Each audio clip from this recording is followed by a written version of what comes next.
Hey guys, welcome back. For those that are new, welcome in. So beta just launched and launched with its own set of problems. We had matchmaking errors, we had bug issues, just a whole mess that we had to deal with at launch. That can be very frustrating for new players, but just hang in there. They are fixing it each and every day, just making it better. In fact, the matchmaking is a lot smoother now. You could get in a match super quick now. That's been fixed. There are a couple bugs still here and there, but like I said, just stick with it. This game's super fun. You're gonna love it. But this video is going to be going over one of the Precon decks. We did two previously before this one. We did one on the starter deck and then one on the Precon Sprouts deck. This one, we're going to be doing one on this deck right here. It's kind of like a burn them down, do as much damage as you can to the enemy core type of deck. So we're going over this, showing you which cards it has, how to play the deck, and then towards the end of the video, I'll show you which cards you can collect as you start open packs and stuff on how to make it a little bit better. So let's get into it. So going over the divers, we have Somber Astronomer here. What this unit is, it's a 1 mana 1/1. Upon entering the field, he creates a return to stillness in hand. This will give you access to the spell here. It's a 1 mana slow spell. It says deplete an agent and shift to Voice of Sky.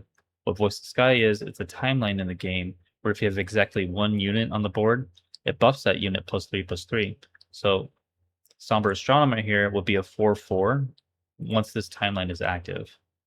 Not only that, it depletes an agent. What depleting agent means, it stuns that agent, so that agent is no longer able to attack, it's no longer able to defend, it's just kind of stuck there on the board. When Somber Astronomer immortalizes, when he sees 2 shifts in the timeline, he then becomes Akon Starry Diviner, who is granted Last Gasp. What Last Gasp is, when this agent is destroyed, activate this effect. So it's going to give you access to Return of Stillness again, giving you 2 ways to access the spell, which is pretty good. You have Bloodline Tracker here, who, when you activate him, you sacrifice 1 of your own health to deal 1 to the enemy core. He immortalizes when you've done 6+ damage into Master of Ceremonies, who does the same thing, except for you sacrificing 2 of your health to deal 2 to the enemy core. So this deck is all about burning them down as much as possible. And you have ways to help you out too as well. You had Telepathic Conduit, who if you were to deal non-combatant damage, you increase it by 1. So you play her, you activate her, and anytime you deal damage with the Bloodline Tracker, you increase it by 1, or even things like Blood Bolt too. So she works on spells as well. So Blood Bolt, if you instead of doing 2 damage, you'll deal 3, and then so on and so forth. You have ways to heal as well with Name of Spirit here. Name of Spirit is a very strong card. It's a 2 mana 3/2 with Temporary and Siphon. Siphon is like lifesteal; it gives you health back. Temporary is this agent is destroyed at round end or when it strikes. You can get rid of the temporary by immortalizing her. She immortalizes, but when she sees Voice of Sky. So when this timeline is active, she'll immortalize, getting rid of that temporary that she has, and then replacing it with Blitz. What Blitz is quick attack. So you have a unit with quick attack, and that can heal you. So it's very strong. And then with the timeline up, she actually becomes a 6/5. Because she's getting that Voice of Sky buff, which is really nice. So she's getting +3/+3 if she's the only unit on board. So this is a good way to like heal back up if you're getting low, because you're going to be hurting your core with this guy.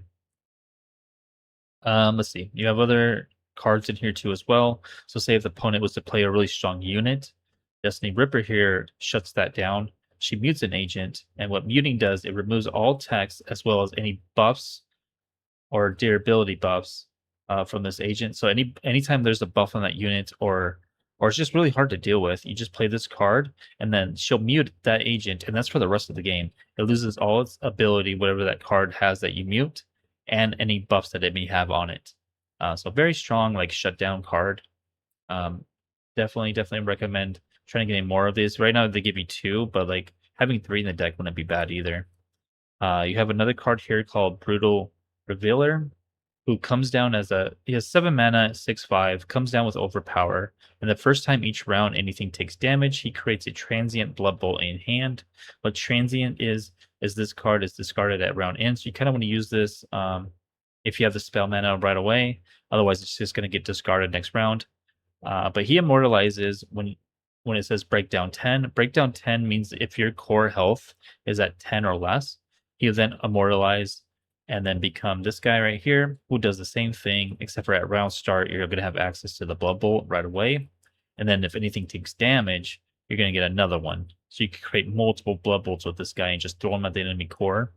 So this is kind of your win con here. So the whole deck is just burning them down and then throwing everything at the core, at the enemy core. But that's kind of the deck. Let's go into some gameplay, show you how it plays out, what you want to look for your mulligan, and then at the end of the video, I'll show you ways to make this a little bit better, what cards you can add as you start opening packs and like getting more cards and stuff. Alrighty, guys. So let's see what we got here. So starting off in your mulligan, you want to have, let's see here. So cards you want to see early on is Breaking Dead Bounce is actually a really solid card. Nameless Sky to get that health back is pretty good as well. Dozen, if you want to push a little bit of early damage too, is not a bad choice.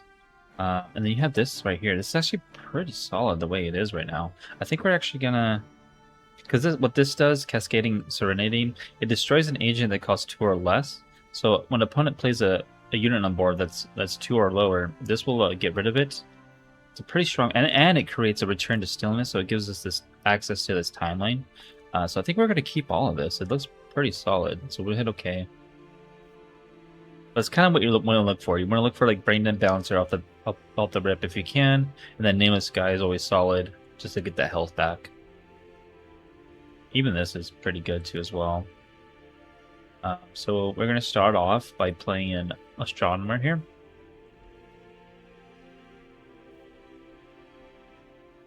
There's 2 ways you can do it. You can play Astronomer off if you just want to have access to the Voice of the Sky, or you can play Bloodline Tracker as well. Both are good choices when you're starting out. So here we're actually gonna we're just gonna pass. We don't need to attack right now. If he wants to open attack us, we will block, but at the moment we're just gonna pass.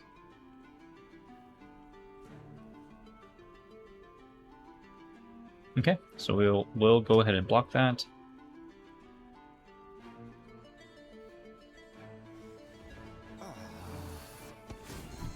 We're gonna play the Brain Dead Bouncer. The better we can get him like going early on. If we could get him flipped, so he immortalizes around start when he sees Voice of Sky. So when you play this on this unit right here, he's then gonna immortalize next round, and then him on the board is gonna help us because when he starts decaying himself, he's gonna decay all the enemies' board as well.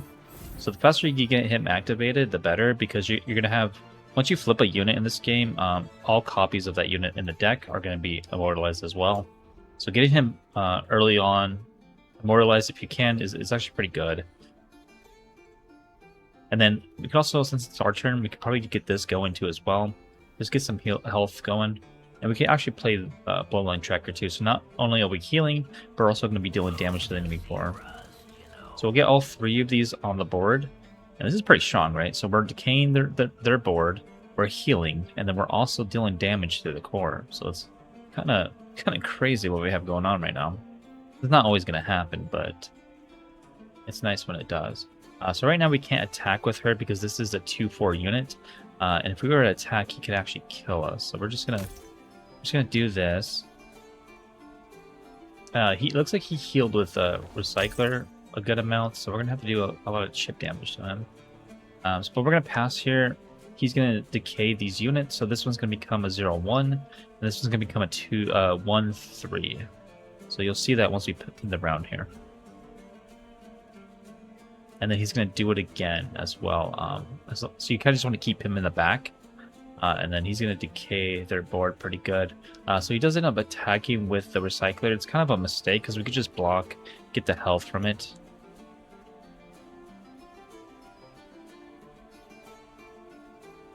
Unless he has a spell here. Let's see what he plays. Okay. Does that kill our unit? It might. It doesn't. Okay, yeah. We are going against the bot, so it's not the smartest bot. But the card he did use is this one right here, called Supernova. It deals 0 to an agent, but it increases it by 2 and refill 2 energy crystal for each time. You overflow this game. So if he was to overflow, then it increases the damage of this card by 2. But since he never overflowed, the card was useless. Let's see here. So what we could do is we could play the Conduit. Ooh, hold on. Yeah, we can play the Conduit, which is fine. And then we could play the dozen here to ping his core again. That way we get rid of the buff that he had on this unit. So that way when we pass, Wilfred here is actually going to kill this unit. We're going to have a big open swing. Let's even tap... we'll tap our Bloodline Tracker here so we can get one to the enemy core again. And then let's go ahead and pass. And then we're going to have this big open swing to deal a bunch of damage here.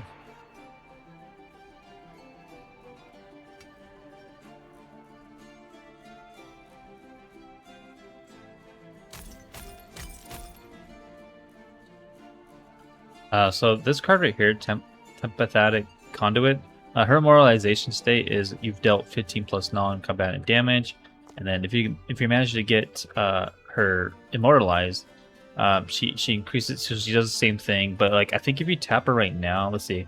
So if I was to use her right now, she's gonna decay when I'll show you. So I'll tap her, and you see that how she decays like that. But and now if I tap Bloodline Tracker here, so instead of doing 1 damage, she's gonna do 2 to our core and 2 to their core. But it's kind of better to like wait a little bit if you can get her immortalized first. It gets rid of that decay, I believe.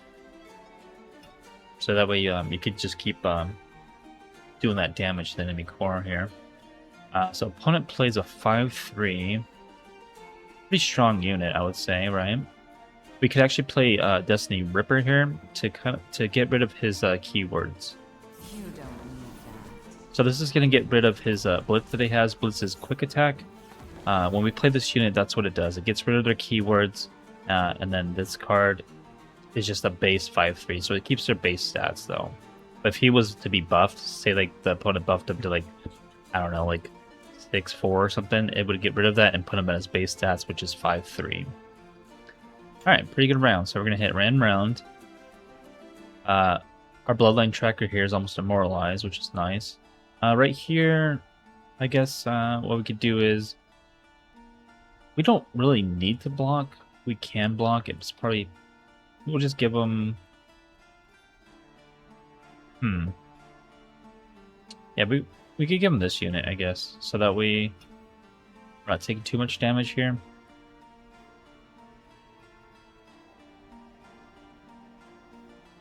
Okay, opponent plays a ramp card. Okay, so now what we'll do is we could it doesn't look like we're gonna get this flipped anytime soon. So what we could do is tap it. It goes away. We could play the Go for Heart. This is gonna do 4 damage, so it's gonna bring him down to 6.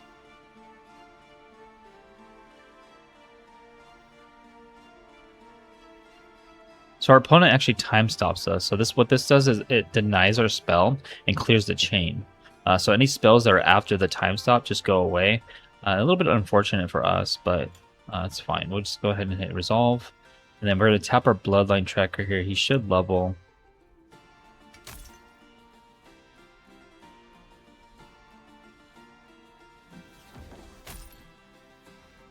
Alright, very nice. And we can actually swing again next turn too. Let's see here. Oh, okay, so this card right here is called Rebuild.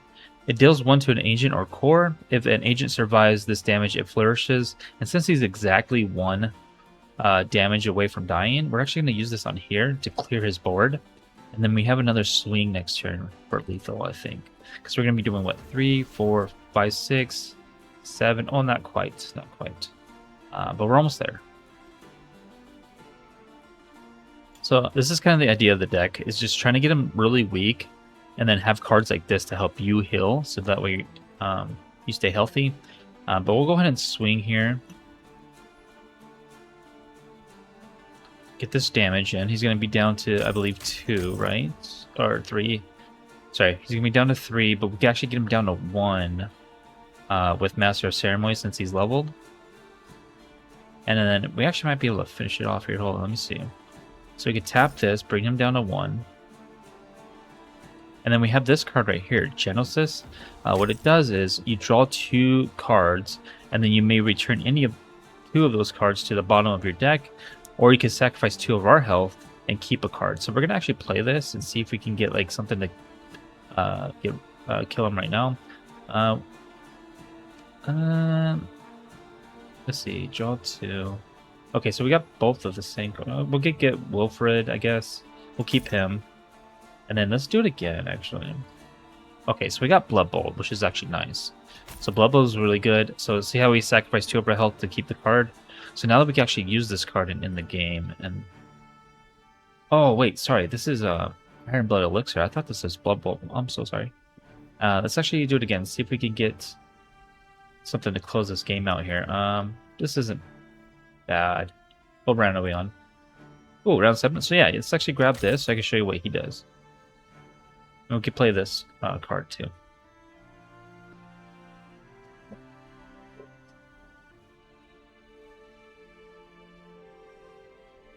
Very nice. So we actually drew the Blood Bowl, which is great. So we're actually going to throw this at the enemy core, and that should be game. We'll safety block just in case. But this should end the game right on the spot here. But yeah, that's kind of the deck idea, guys. Is just get them low, like burn them down. It's like kind of an aggro type playstyle, but then like you have like ways to heal for yourself, which is very nice, and then you have ways to take out his units. So not a bad deck, not a bad deck for the Precon deck. It's pretty good. Let's head over to the collections over here and then show you what cards to keep an eye out for. So the cards you want to keep an eye out for are, let's see, this card right here, Not So Fast. It's a pretty strong card. It revives the strongest ally that was destroyed this round. So you just hold on to like spell mana if you have this card, and then if your unit dies, you can play this card to bring it back to life. Pretty good card. It's a rare, not very hard to get out of the pack, so definitely keep an eye out for this one. Another good one too is this one right here. This is a very good card. So this is called Bury the Evidence. It's 3 mana, fast spell. It says an enemy decays twice or an ally decays twice to draw 2. So this goes really good with Braindead Bouncer here. And the reason why is because of his effect. So when I decay, all enemies decay. So if he's about to die, you might as well play Bury the Evidence on him. So that way you're drawing 2 cards and you're decaying the enemy's board twice because of his effect. So it's like really, really strong with Braindead Bouncer here. Definitely keep an eye out on this one. Highly recommend. Let's see what else. This card, Muffle, very strong as well. It's a common card, so pretty easy to get. What it does is you mute an agent this round. So kind of like what Destiny Reaper does, but hers is permanent mute. This one will just mute it for that round. But you could deplete an ally to mute 2 agents this round. So it's very strong. So if he's swinging at you with 2 different buffed enemies, you can mute both of them, and then this will save you. And then this actually helps level Destiny Ripper to where her immortalization is when you activate her, she destroys a muted agent. So if you use Destiny Ripper here, she gets immortalized when she sees 3 agents muted. So you use her, right? And then if you use Muffle right after it, she will level actually. So this is actually pretty strong with these 2 combined. So keep an eye out for this one as well. It's not bad add-on right there. This one, if you get 1 copy of it, pretty good too. It's a win con in its own. It is a legendary, so it's a lost card, a little harder to get. But what this does, it's called Spirit's Laminate. It's 11 cost mana, so it's super expensive, and it's a slow spell. But what it does is amazing. It revives an ally that you pick out of the graveyard. It grants it the combined stats and positive keywords of other agents in both graveyards. So it becomes this massive unit with all these different keywords. Like let's say like this one, you're giving it Siphon and Blitz. So it gets those keywords. If it was to die, it would get like all the ones from the enemy side too as well. It could get Overpower potentially. Just anything that died during the round, and then you play Spirit Slam in here, you're gonna get all those keywords and their stats as well. So like their stats right here of all the units that are in the graveyard. So it's very nice, very strong card. So keep eye on for that one too as well if you can get it. That one's a little bit pricey, so don't worry about that one too much. It's just if you can, kind of what you want to build towards. Blazing Shifter is a pretty good card, but not in this deck actually. Unless you're shifting a bunch. Actually, we got dozens, so you are shifting the timeline, and you got this card too. So yeah, Blazing Shifter might not be a bad pick either, because if your opponent's shifting too, he becomes a very strong unit. So he actually, when he immortalizes, he has Overpower for each timeline in the timeline stack. So he becomes this really big, powerful unit. That could be a win con as well. So maybe keep an eye on this one too. What else we got here? Channel Vigor is not bad if you want to push more damage. It's a little bit more aggro-y type. What else do we want here? This card is pretty good. So what this is called Break and Shatter. Surge. So what Surge is, it's a rally. So like if you don't have the attack, say you're defending, right? And you don't have the attack token, this will give you the attack token, so you're able to attack that round. And it gives each ally 1+1 for each point of durability. So each strength that, or sorry, each defensive point that you're missing on your units here. So say like what's a good one? So say like this guy's like a 3/1. It would give you +1/+1 for each point of durability you're missing, and then it grants everybody overpower for this round. So it buffs you, and then it gives you overpower, so you're able to push damage through. Not bad, not a bad choice. This one as well. This one's probably like, I actually this one's probably better than this one, to be honest with you, in this type of deck, because your units are actually not that big. So actually go for this one.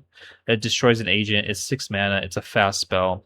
So it's kind of like a shutdown card too as well. I think this will be a little bit better in the deck, actually. And it's common, so it's not hard to get. So definitely keep an eye on this one. We got Spread the Sickness here. It's another one to watch out for. This one's very strong too. So if you're looking for like a board clear type of card, this will do it for you. What it does is, this is when an agent is destroyed this round, agents decay. Agents decay. So it decays the agents, right? Gives them -1/-1. If anything was to die that round, it starts this chain effect. So like the next agent would be -1/-1, then -1/-1. So every time something dies, it's gonna decay, and it could like it could be a whole board clear on the opponent's side, but you gotta be careful because it's on your side of the board too as well. So if you don't mind your units dying, if you just want to get a huge board clear, this will help you do it. So definitely look into picking that up if you need it. And then that's kind of my recommendation, guys. If you have any questions, leave them down in the comments. Thank you guys for watching, and I'm making more deck videos too as we go here. I got some deck ideas I'm gonna throw out to you guys. But yeah, thank you for watching. Subscribe if you're new. It helps get Chrono out there. And then I'll see you in the next one. Take care. Peace.